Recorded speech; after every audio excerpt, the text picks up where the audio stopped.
What's up guys, LQ here with the LQ Review. Thank you so much for joining me right here at my YouTube channel. This is where we talk about all the geeky, nerdy stuff that we love to talk about.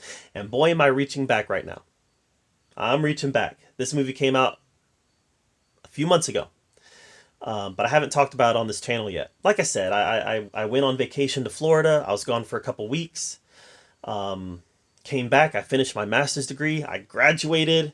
I graduated with 4.0, so you know I still have some stuff working up here, and then I got COVID. I was really sick for a while. Ended up missing almost a month of work. I was really sick for a while, but I'm back at it now, and I haven't talked about Fast 9 yet. So I want to take a moment and talk about that. So the Fast and the Furious movies as a whole have been movies that I've really enjoyed. Now, I think everybody's well aware of the transition that the Fast and the Furious movies have made. You know, they started out as a street racing franchise, and then it kind of morphed into like this spy franchise. And that kind of happened in the fourth and fifth movies, with it really taking off in the fifth movie. And the fifth movie, in my opinion, is by far the best Fast and the Furious movie. And the sixth movie is right up there. The seventh movie is right up there. I love Fate of the Furious. I love everything from part 5 on more than I love before part 5. And you know, you're going to have your Fast and Furious purists who just love the street racing movies more. And that's fine. That's fine. It's all about sensibilities. It's all about what you are looking for in a movie. For me, I'm definitely enjoying the spy aspect of the Fast and Furious franchise more than I enjoyed the street racing aspect. I'm not really a cars guy, so that just didn't speak to me as much as the action stuff does in the modern movies. So Fast 9, obviously I saw the trailers. It looked like it's got the crazy physics ignoring action that I want in a Fast and Furious movie.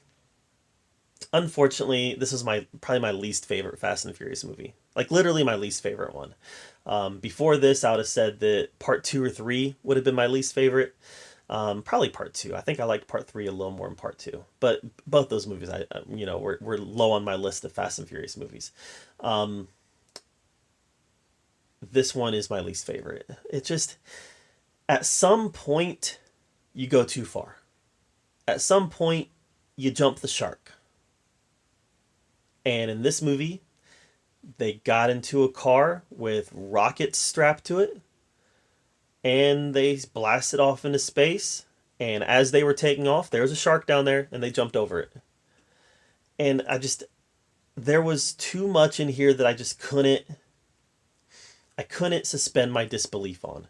And that's crazy. That's crazy when I'm talking about a Fast and Furious movie, because I've always been so good at doing that in these films. Like, nothing that happened in Fate of the Furious is legit. Nothing that happened in Fast 5 is legit. Hobbs and Shaw, Hobbs holding on to the helicopter, whatever. But for whatever reason, I've been able to suspend my disbelief in those movies, and I just wasn't able to do that in this one. This one had too many asks in it. It just had too many asks of the audience that I couldn't do it. I couldn't do it. And it wasn't just the rocket scene. There was just too much overall in this that I had a hard time with. The whole Tarzan bridge swinging sequence. I rolled my eyes all the way in the back of my head during that. That scene did not work for me. John Cena's character didn't work. It's almost like they retconned Dom's storyline to try to create a character a villain that was connected to Dom's past. And let's face it, John Cena is no Khan. He's no Ricardo Montalban. It didn't work because none of that had ever been established before. So the whole time I'm watching John Cena's storyline play out as Dom's long-lost brother, I couldn't help but feel like it was a retcon. I couldn't help but feel like this man, whose family means everything to him, we would have at least heard about John Cena's brother. We'd have at least heard. I don't know. I just had a hard time with it for whatever reason. And we're also getting to a point in the story where Paul Walker's absence is starting to really be a glaring hole in the franchise. Let me explain. In the Fate of the Furious, we did not have my gosh, why am I blanking on her name? Um, Jordana Brewster, right? Yeah, Jordana Brewster. She wasn't in Fate of the Furious, so it was kind of like, they were gone. Like they said they were going to be. In this movie, Jordana Brewster's back. So where's Paul Walker? Where's Brian? Well, he's taking care of the kids. You're telling me that he's just going to let his wife go on this world-spanning adventure? It's something that seems out of character for him. Now, I realize that the actor's dead. He can't be there. But it becomes a more glaring hole when they try to include his wife, when they start making excuses for why he can't be there.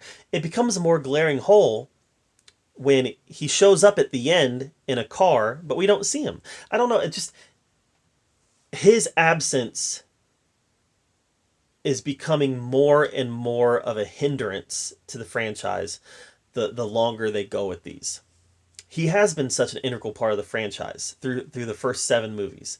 As far as the movies go, his loss is still a relatively fresh thing. And it's just becoming more and more of a problem for me. It's something they're going to have to figure out if they're going to continue making these. So, I don't know. This is just my least favorite. I didn't like it at all.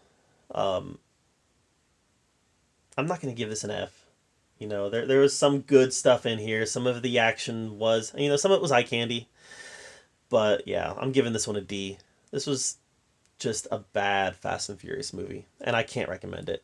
So, I don't know. Am I on an island by myself? Let me know in the comments down below if you liked it. And if you liked it, I celebrate that, and I'm happy that you did, because I wanted to. It didn't work for me. It just didn't work for me. So let me know if you liked it. Let me know if you didn't like it in the comments down below. I'd love to hear your take on it. While you're down there commenting, make sure you subscribe to my channel.